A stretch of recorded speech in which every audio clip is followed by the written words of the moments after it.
posé, il y a un serviteur de Dieu qui m'a posé 2 questions. Et une dame aussi qui m'a posé une question. Mais comme d'habitude, ces personnes me font plaisir à arriver à 14h50. Et comme j'ai trop de temps, je commence. Donc, on m'a posé la question.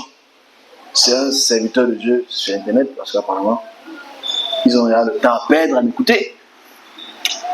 On m'a posé la question, c'est quoi la délivrance? C'est quoi la délivrance?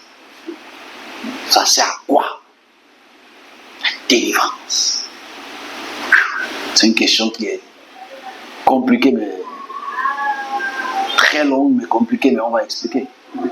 C'est quoi la délivrance? La deuxième question que la personne m'a posée, c'est comment faire pour ne pas prier au nom de Jésus? J'allais exploser, mais bon, je sais ça. Donc, je vais faire l'effort de répondre calmement. Mais on réalise que ces questions fusionnent avec la première. Et je pense qu'il faudrait qu'on explique à mes collègues ce que c'est pas la délivrance. Déjà, le mot délivrance veut dire libérer de quelque chose. Ok? Délivrer de quelque chose. L'attitude de délivrance contemporaine ou actuelle est de libérer quelque chose ou quelqu'un de quelqu'un. Ok? D'une oppression spirituelle ou d'une oppression physique. C'est ce qu'on appelle généralement délivrance. Le mot délivrance est pour moi un peu une fable. Parce que je pense qu'on ne mesure pas la délivrance. Et je dis, pour qu'on puisse répondre à ces questions, il faut qu'on puisse regarder les choses dans son ensemble. Ok? Dans l'ensemble de l'univers. Je dis bien l'univers. Parce que la terre n'est pas le seul endroit pour lequel il y a des puissances qui oppressent les êtres qui oppressent. Parce qu'il y a 2 types de choses à prendre en considération. Les esprits oppressent d'autres esprits. Les esprits emprisonnent d'autres esprits. Les esprits encagent d'autres esprits. Qui les délivre? Je recommence encore. Il y a des puissances, comme on a parlé tout à l'heure, les puissances tutélaires, quand elles dominent une autre terre, un autre territoire, elles prennent ces êtres et elles les dominent et elles les mettent sous mandat de sceller. Et que tu ne bouges pas. Qui les délivre? Enfin, qui les libère? Je pense que le chrétien ne peut pas arriver à ce niveau-là. Parce que le chrétien est, toi esprit impur, entre dans le port. Je me suis toujours posé la question quand j'étais encore chrétien. Pourquoi est-ce qu'il a fallu qu'il chasse cet esprit dans la viande la plus succulente de l'univers? C'est quand même quelque chose de très grave. Parce que, bon, c'est compréhensible, hein? C'est parce que les Juifs ont une aversion pour la viande de porc. Ok? Donc, celui qui écrit le texte veut simplement te montrer que la viande de porc, c'est pour les démons, c'est pour les sales, c'est pour les impies, blablabla. Ok? Mais quand tu goûtes ça, paradise, paradise, paradise, it's paradise, yeah, yeah, yeah. Quand c'est fumé, oh, hey. Bon,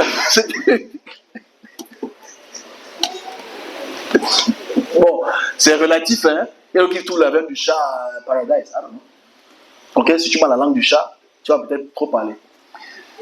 Donc, on continue. Donc, il faut prendre la délivrance dans son ensemble. Parce que la première chose qu'on doit comprendre, c'est qu'il y a des esprits qui emprisonnent des esprits pendant des milliers d'années.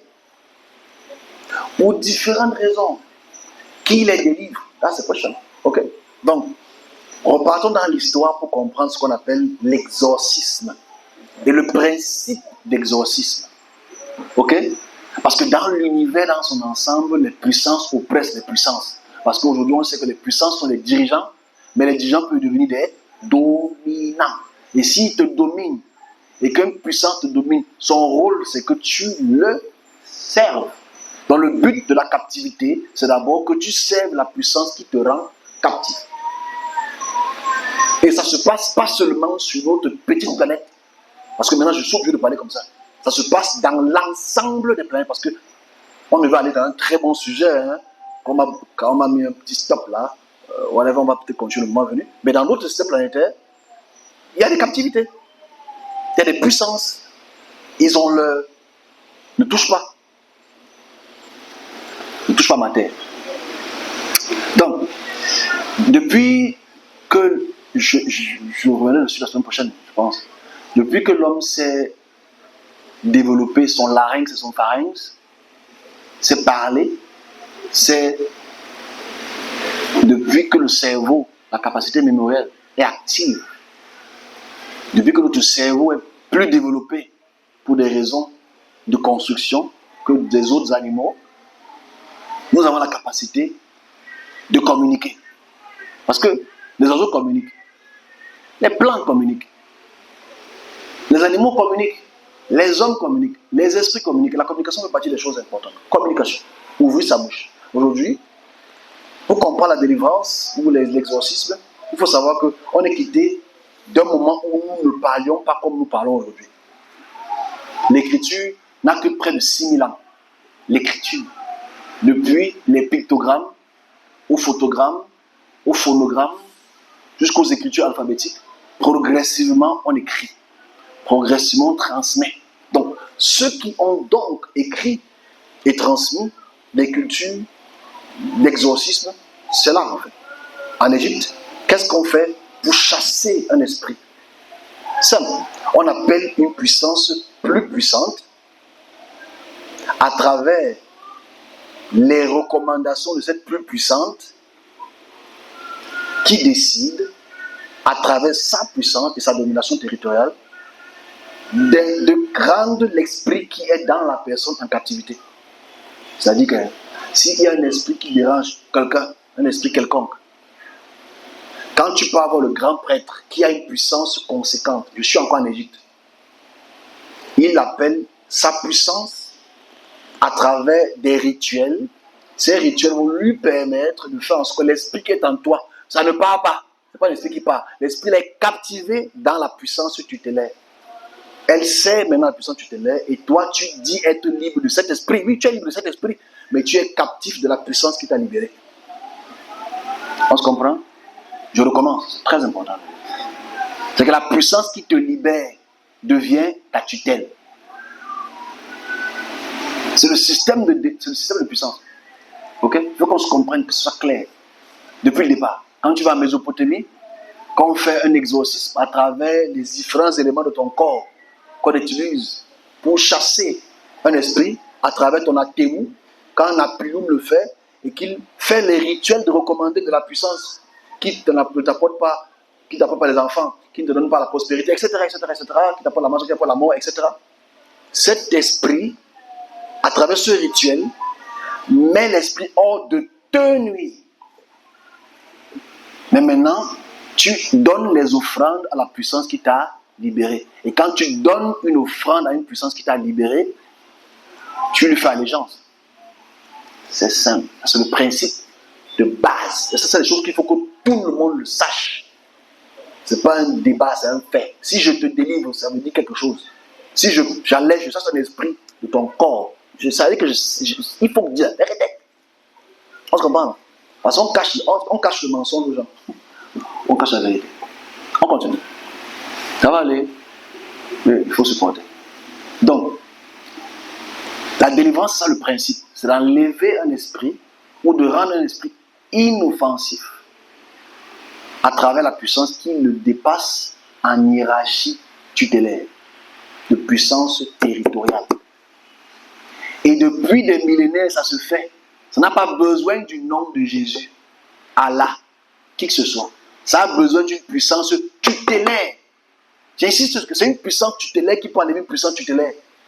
Cache. Ok? Et on le voit dans nos villages régulièrement.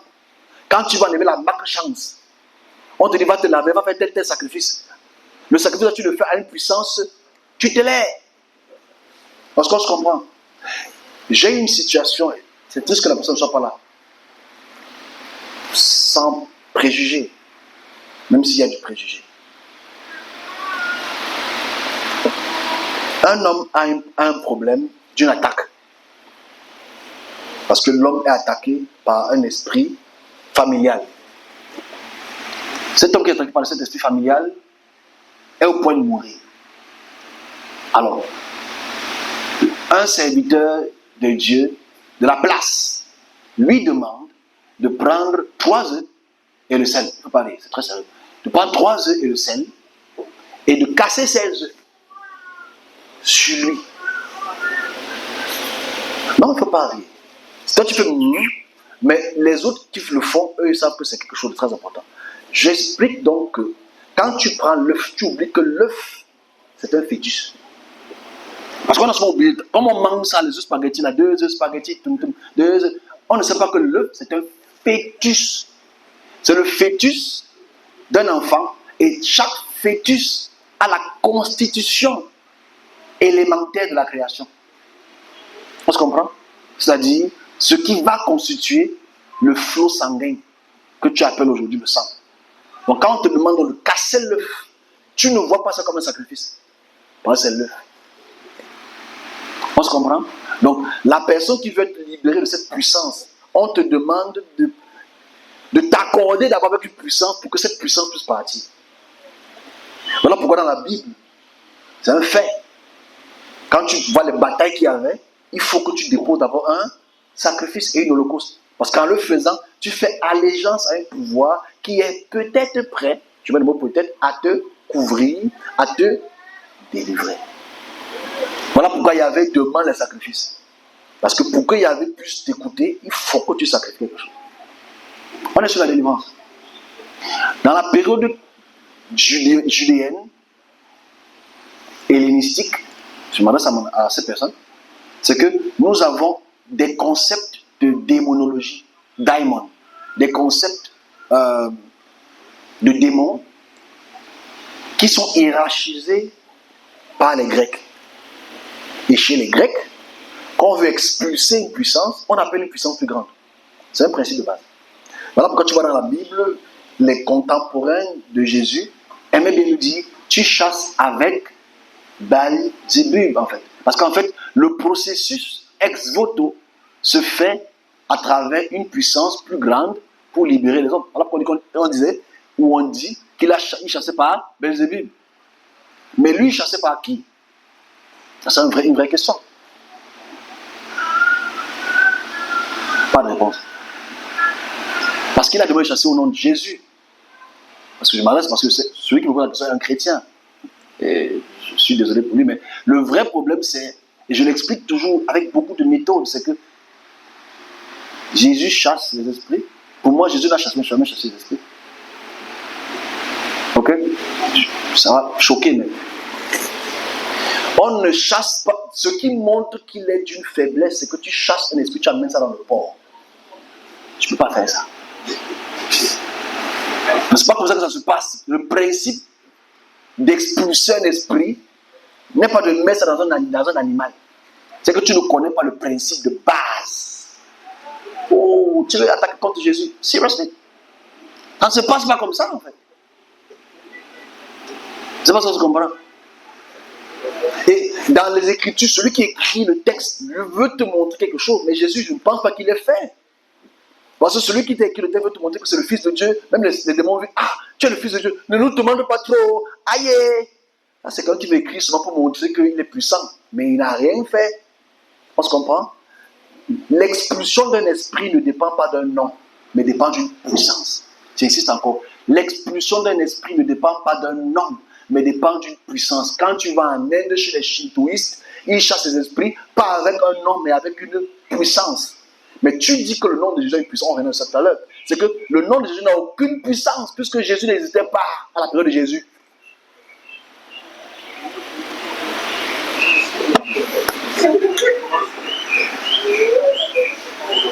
Le mot Jésus n'existait pas à la période de Jésus, en fait. On se comprend? Donc le nom Jesus n'existait pas à la période de Jésus. Le nom Jesus a peut-être 460 ans. Le J n'existe pas chez les Hébreux. Il n'y a pas de J chez les Hébreux.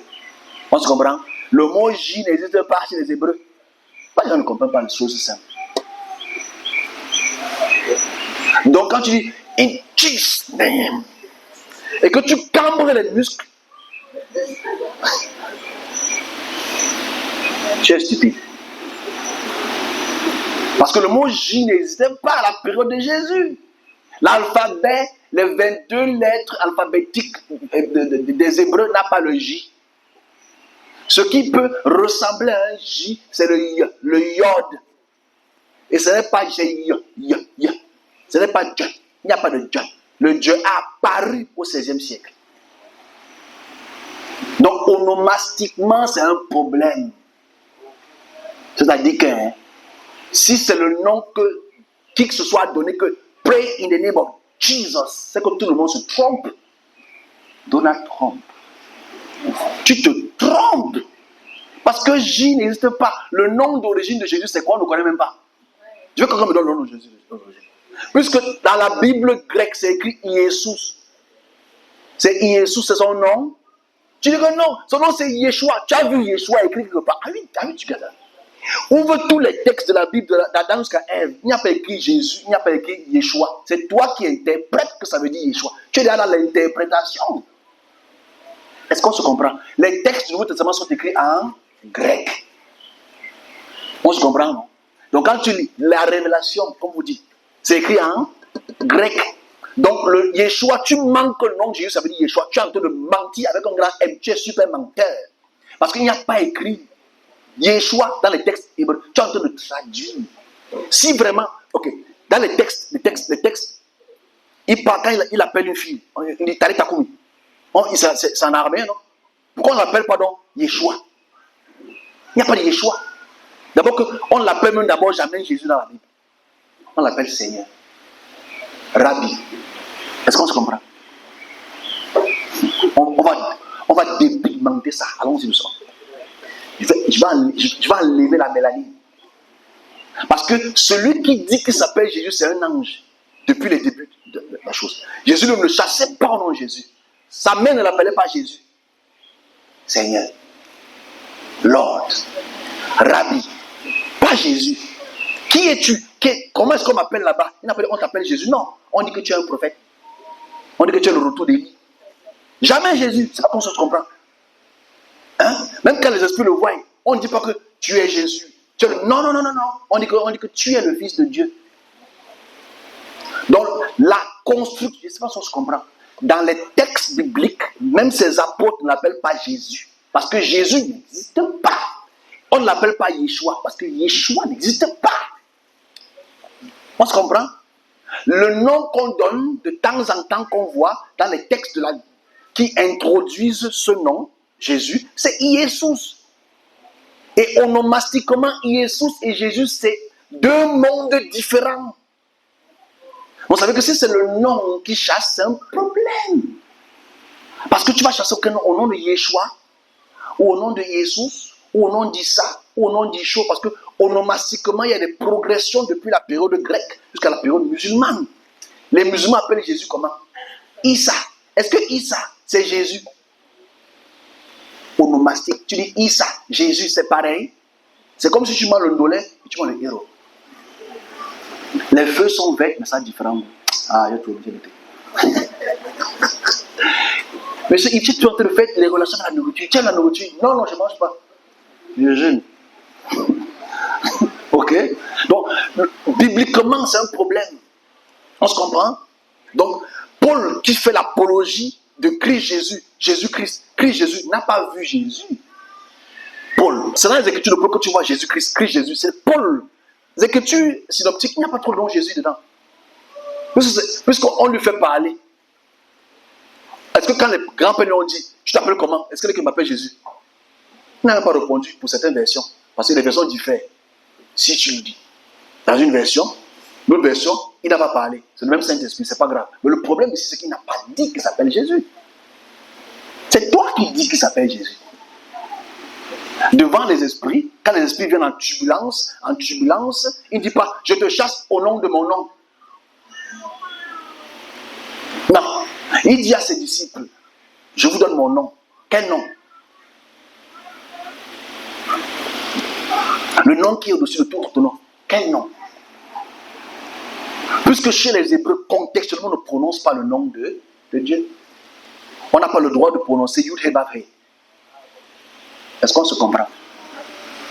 Contextuellement, on l'appelle Hachem. C'est-à-dire que c'est ha, c'est comme l'article. Shem veut dire le nom, le nom. Donc ça veut dire que c'est Paul qui met l'apologie du nom. Parce que dans la bataille de Actes des Apôtres, chapitre 13 ou chapitre 16, il dit il y avait les 7 fils de Sceva qui ont appelé le nom de Jésus, qui ont appelé le nom de Jésus, qui ont appelé le nom de Jésus. Après, on les a fouettés. Mon frère, ça ne se passe pas comme ça. Vous savez que même Paul, même c'est un ignorant. Paul, c'est. Non, comment? Paul, c'est un ignorant. C'est qu'on oublie que, et je passe par là, que le nom même de Jésus a tellement évolué en 16 siècles que aujourd'hui, on dit Jesus, on dit que s'il vient aujourd'hui, il ne va même pas savoir qu'on appelle Jésus. Il ne va pas savoir parce qu'il ne sait pas, il ne connaît pas le mot J. Lui, en tant qu'araméen, le mot J n'existe pas. C'est quitter le Jéhovah. C'est quitter à Jéhovah. C'est aller vers Yahvé. Ok? C'est aller vers Yahoo, cette inversion. Parce qu'en fait, onomastiquement ou linguistiquement, ça a évolué le mot Yahvé. Parce qu'en fait, les gens qui disent Yahvé ou Yeshua veulent absolument le Yah. Parce que les gens de la période Yavis s'appelaient Yah. Quand on dit peut-être Jérémaïou, c'est Youla, c'est les Yavistes. Ok? C'est pas ça que je comprends. La plupart des prophètes de la Bible ont les noms théophoriques yavistes. Donc, le mot Jésus qu'on a aujourd'hui est inexistant. Dans les textes bibliques, c'est inexistant. Jésus n'apparaît dans aucun. C'est ta traduction qui met Jésus. Et la traduction, c'est déjà une utopie. Donc, revenons à nos moutons. C'est que ce n'est pas le nom qui chasse. Parce que le serviteur aujourd'hui a la puissance d'expulser les esprits, de réorienter les esprits, de captiver les esprits. Mais on donne ça à un nom qui n'a pas de pouvoir. Donc, à quoi c'est la délivrance?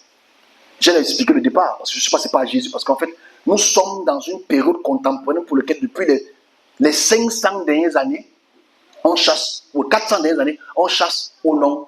Enfin, les serviteurs. C'est ça. Parce que quand tu vas chez les catholiques orthodoxes ou les catholiques romains, ils ne chassent pas au nom de Jésus. C'est faux. Quand ils font l'exorcisme, c'est pas au nom de Jésus. En clair. Ils te mettent un pentagramme au sol, ils mettent des bougies autour, ils prennent le parfum d'archange. Donc c'est l'archange qui chasse, ce n'est pas Jésus. Ils sont clairs dessus. Je recommence. Pour ceux qui ont vécu la scène. Ce n'est pas au nom de Jésus que les catholiques chassent. Ils chassent au nom de l'archange Michel. Parce qu'ils disent archange Michel vient. C'est l'archange Michel qui vient, ce n'est pas Jésus qui vient. Jésus n'a pas le temps. Il est en Afghanistan. Mais il n'a pas le temps de venir. Parce que celui qui chasse, c'est l'archange. Non, moi, je blague, c'est une petite blague. Bon, parce qu'il est là-bas en Afghanistan, il se bat là-bas. Mais c'est pas ça que je comprends. Pour les catholiques, ce n'est pas Jésus qui chasse. Pourquoi? Pourquoi ce n'est pas Jésus qui chasse? Parce qu'en fait, Jésus n'a pas le temps. Il a mis autour de lui ses archanges. Ok? Et c'est ce qu'ils te font croire. Mais en réalité, ce n'est pas l'archange qui chasse. Ce n'est pas un archange. C'est qu'une puissance tutélaire qui a la capacité de pouvoir faire bouger cet esprit et délocaliser cet esprit pour que tu lui appartiennes. C'est tout. Même les catholiques ne chassent pas au nom de Jésus. Ils appellent un ange. Voilà pourquoi les catholiques ont le culte des morts. Parce que tous ces hommes-là sont morts. Non?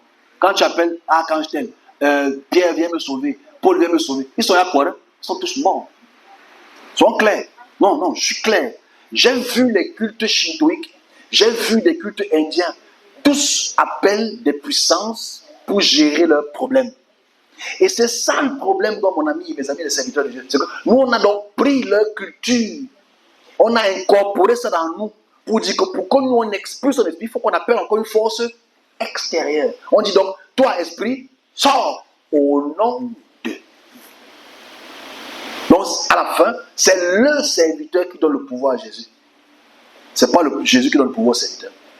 Parce que l'expulsion des esprits n'a pas commencé à 2000 ans. On n'a jamais voulu se poser cette question parce qu'on a peur de cette question. Et je le dis toujours, avant Jésus, les serviteurs chassaient avec quoi? Est-ce qu'on s'est posé cette question intelligemment? C'est qu'en fait, si la terre n'a pas 6742 ans, 783 ans, comme les Juifs disent, et que la terre a des millions d'années, et que les hommes marchent depuis des millions d'années, et que Jésus est souvent venu il y a 2000 maigres années, les serviteurs chassaient les esprits comment? Puisqu'ils ne connaissaient pas un Jésus. Ne me sors pas la tête de Melchisedec ou d'Abraham. Parce que les thèses que tu vas vomir, elles sont absolument fausses. Parce que si Jésus est le nom au-dessus de tout autre nom, et que Jésus n'a jamais existé dans son sens de l'écriture, Jésus, qui n'a que 460 ans d'existence depuis que l'on parle le français d'aujourd'hui, l'anglais d'aujourd'hui, réfléchissez mes frères, par rapport à ce nom. Ce n'est pas le nom qui a le pouvoir, c'est le serviteur qui a le pouvoir. Et moi, je suis triste. Quand moi, je le réalise, en 2000, je suis dérangé. Parce que, je donne mon espoir, parce que c'est un serviteur, je m'adresse à eux. Les autres, je m'en fous de vous. Donc, ok, moi, je reçois un message en 2018. On était en août. Je comprends ce message. On est en août. Je chante de prier ici. Bon, ça va d'abord commencer en 2016, mais je n'avais pas compris parce que j'étais très stupide. En 2018, je suis ici en chante de prier. Ok? Ah, je prie là, je finis de méditer. Et je soupire un peu, je dors un peu, quelques instants. Et l'ange de mon service me dit, commence à prier sans ouvrir la bouche. Je dis, comment ça? Parce qu'il faut que je proclame. Ah, parce que nous, quand on veut commencer à crier Jésus, peut-être pendant 4 heures, on peut ouvrir la bouche. Tends le bras. Tu vois? Et je tends le bras, quelque chose se passe. J'ai cassé mon petit bouquin. Je dis, mais it don't happen. Il veut que. Et le dimanche, je vais un peu expérimenter. Je fais là. Oh, mais la culture, l'habitude, après la fin, Jesus name. 2019 encore. Je t'ai dit, ouvre pas ta bouche quand tu pries. Tu n'as pas besoin d'ouvrir ta bouche quand tu pries. Et je l'applique seulement en 2020. Je commence à l'appliquer en 2020 et mes amis ici commencent à être du genre, tu ne veux plus ta bouche pour prier maintenant, comment on sait ce que tu dis? Parce que je commence à appliquer. Je réalisais que, mais si tu ne dis pas Jésus, il y a toujours des choses qui se passent en fait. Je dis, wow, c'est crazy. 2021, non, c'était l'apothéose. Je n'arrivais plus à faire les plans. Parce que je réalisais plein de choses. Et je réalise que, ok, j'ai donc fait mes expériences. Parce que moi, je suis comme j'aime les expériences. Je suis un thomasien. Plus catégorie extrême. Non, je suis thomasien. Tant que je ne thomasse pas. Donc, les esprits, je suis donc attaqué. Ça, c'était en 2020. Je suis attaqué par des puissants. Que je vais appliquer un peu. Je ne dis rien. Wow.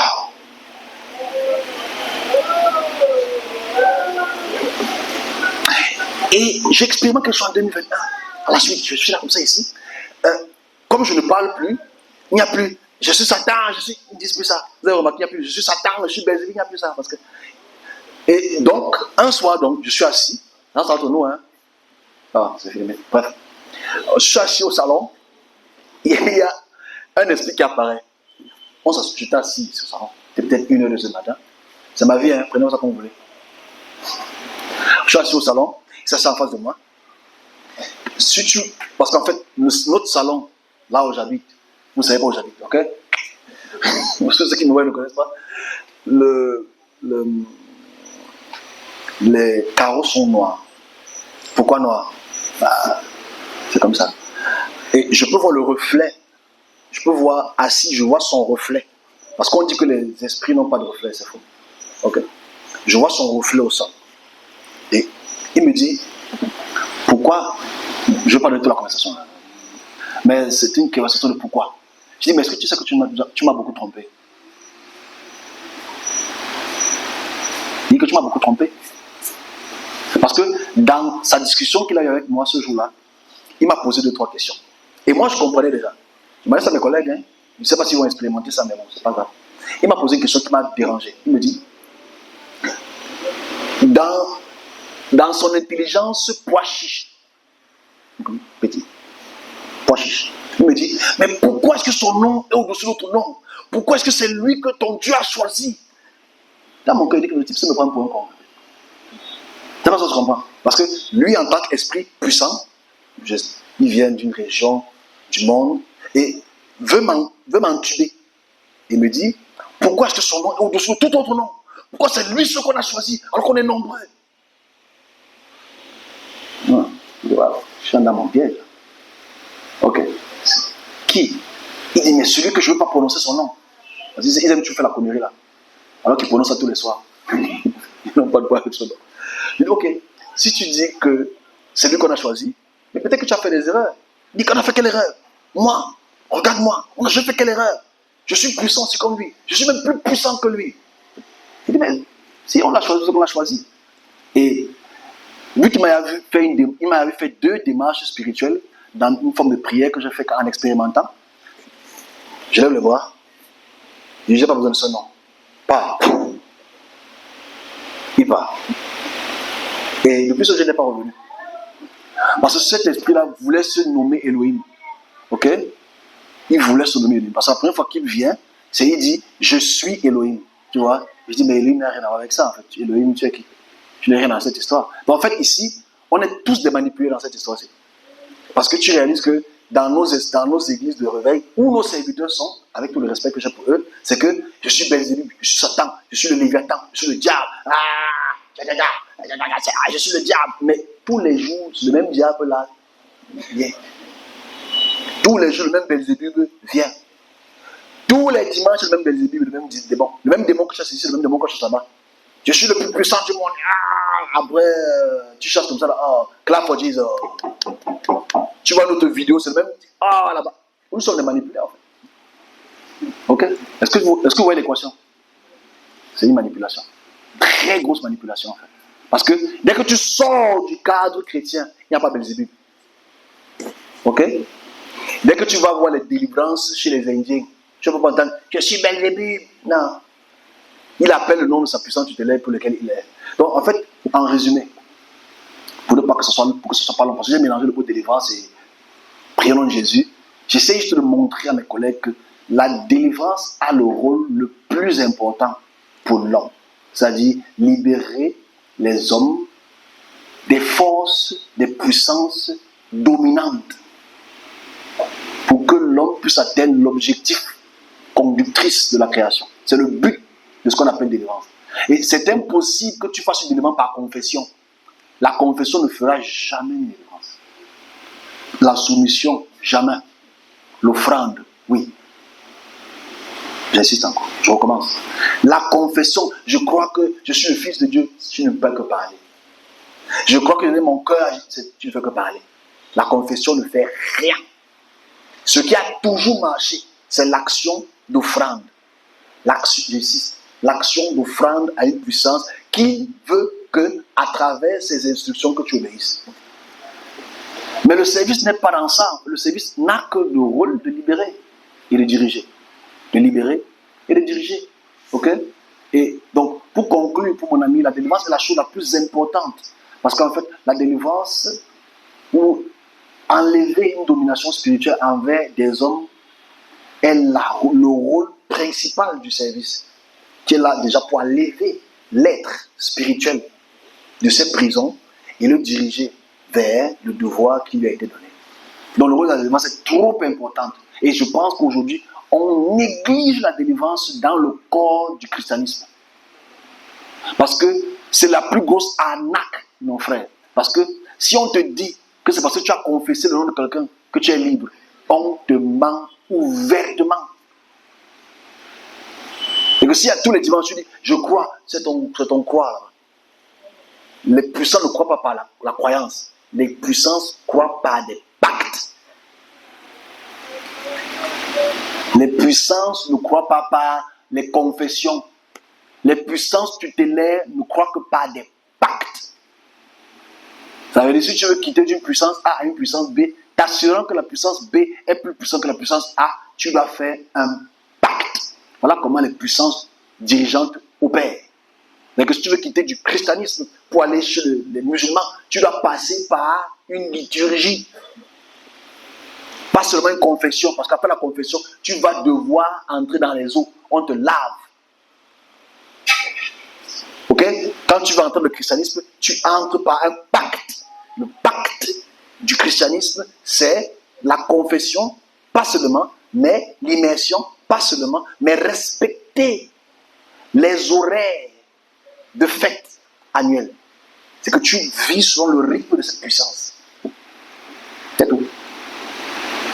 Que tu, dans tous les peuples, depuis des millénaires, voilà comment cette puissance dominante agisse. Donc la délivrance est une chose trop importante. Voilà pourquoi le où on va dans cette généralité est trop importante. Parce qu'en fait, si tu ne sais pas où tu es, tu ne vas pas savoir où tu vas. Même si tu as sommeil. Ok? Donc, déjà, la délivrance est trop importante, mais c'est négligé en fait. Parce que je pense que même nous, on ne prend pas la peine de le faire. On néglige ça déjà. Parce que déjà, et c'est ça le problème. Je m'adresse à mon collègue parce qu'il est dans le travail. On a mis la délivrance sous le joug de l'argent. On fait qu'on paye les délivrances maintenant. Ça doit être une chose qui doit être gratuite.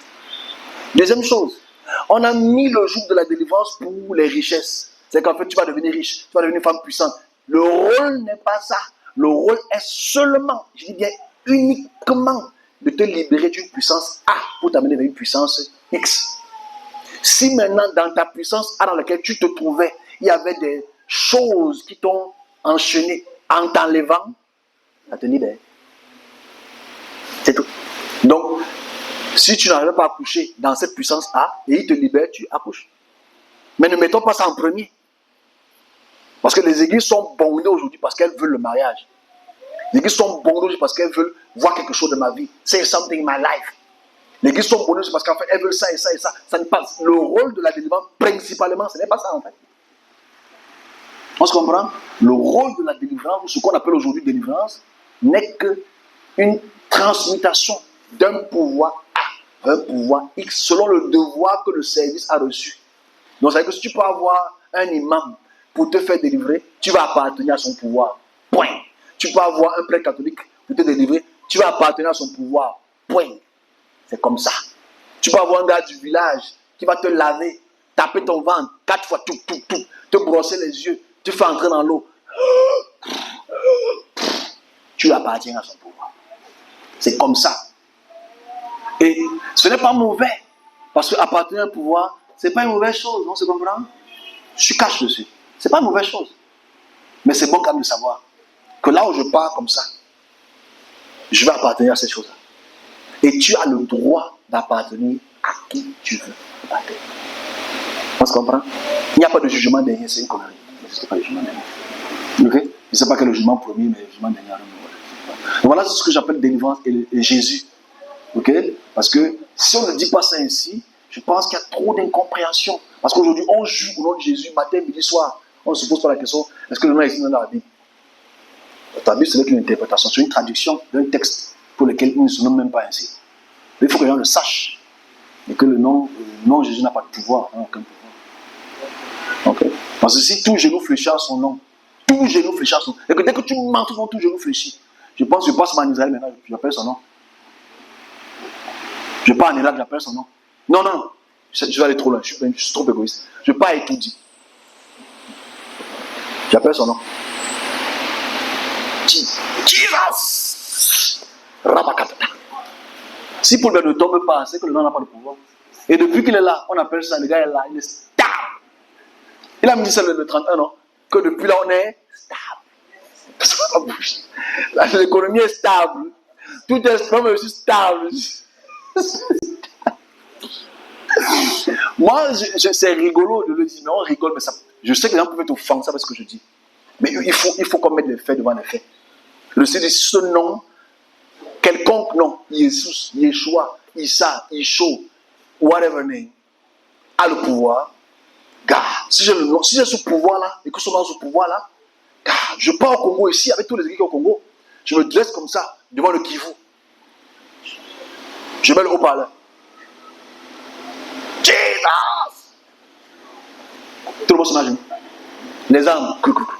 Jesus, on appelle Jesus. Quand tu dis Jesus, Jesus, Jesus, quand tu as tué les gens. Même sur la terre natale de Jesus. Les gars tuent. Et que même à Jérusalem, là maintenant, on a fait un traité de paix il y a quelques jours là. Les gars ont bombardé. Ils n'ont pas respecté Jesus, mon frère. Dans le nom là, c'est un manque de respect. C'est vrai. Ça peut sembler, ça peut être offensant pour les gens qui y croient. Mais si on est pragmatique, on est vrai, on est direct, tu vas comprendre que le nom n'a jamais eu de pouvoir. Parce que en 1422 jusqu'en 1455, à la chute de Constantinople, quand les Ottomans dominent Constantinople, la Turquie, aujourd'hui, les gens pensaient que c'est la fin du monde. C'est fini. Les gens sûrement appelaient Jesus tout ton temps. Allahu Akbar. Jesus, Allahu Akbar. Jesus, Allahu Akbar. Jesus, Allahu Akbar. Jesus, Akbar. On rigole, mais c'est un fait. Et quand j'ai appris ça, j'étais offensé parce que je pense à Dieu. Mais c'est pas possible que ça soit vrai comme ça. Mais c'est dans ta chambre qu'il y a le pouvoir. Ok? Bref, j'ai fini pour le nom de Jésus et la délivrance, mes collègues. Je suis désolé, ça vous heurte. Mais je voudrais que tu essaies quelque chose, mon ami. Comme tu fais les délivrances toi aussi. Comme vous faites les délivrances. Mets les esprits devant toi. Mets-les devant toi dès ce soir. Fais ta session de délivrance ce soir. N'ouvre pas ta bouche. Mais je leur donne mon conseil. Essaye. Parce qu'ils m'ont posé la question, c'est les pasteurs qui m'ont posé la question.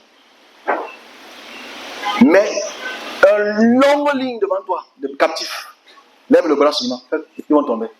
Ils vont tomber. Toi, tu t'appelles comment? Ah, ça! Ils vont partir. Ils n'ont pas besoin que tu appelles le nom de quelqu'un. Et tu vas voir comment tu es libre. You be free. C'est toi qui va te libérer d'un problème. Et tu vas mal dormir le soir là parce que tu vas dire, ah bon?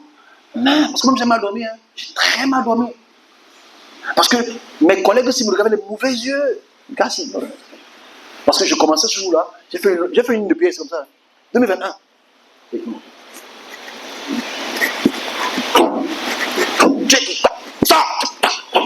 Et moi, ça voulait sortir. Je disais, ça ne sort pas. Tout le monde, tout le monde.